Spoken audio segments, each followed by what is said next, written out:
Hello, I'm Sandra Ackermann-Schaufler of SCI's Investment Management Unit. I'd like to provide you with a brief overview of our thoughts on international equity markets. Although Europe still faces challenges, our view of the continent remains positive. We expect to see continued accommodation from the European Central Bank, especially if we see signs of deflation reaching the core countries.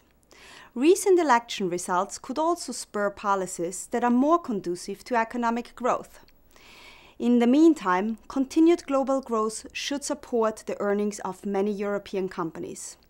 While Japan faces a bit more uncertainty, it too is interesting. Its performance will depend heavily on the Bank of Japan's quantitative easing efforts and the government support of growth-friendly reforms. We are a bit less positive about the UK, where slowing economic data and the strengthening of the British pound and the prospect of rising interest rates could undermine performance. In emerging markets, growth momentum has been rather sluggish in recent years. However, that created some interesting valuations compared to developed markets. Those disparities have narrowed recently, but relative valuations still look attractive. While we expect to see only moderate growth in emerging markets in the coming years, it is important to note that many countries' growth rates have stabilized at levels that are still higher than developed markets. We also believe that the gradual withdrawal of Federal Reserve quantitative easing has been priced in. Of course, investors must always be attentive to geopolitical risks in emerging markets, and many countries are holding elections this year.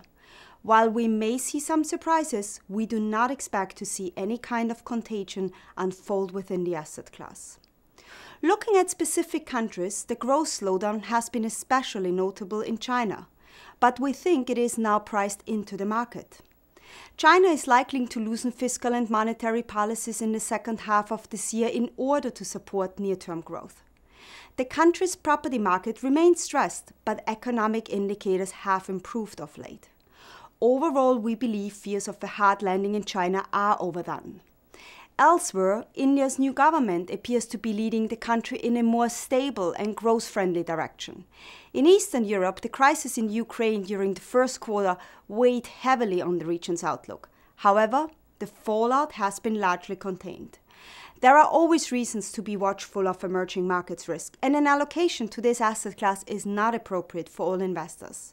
However, at this time, we believe relative valuations are attractive and the long-term investment case remains intact. Thank you.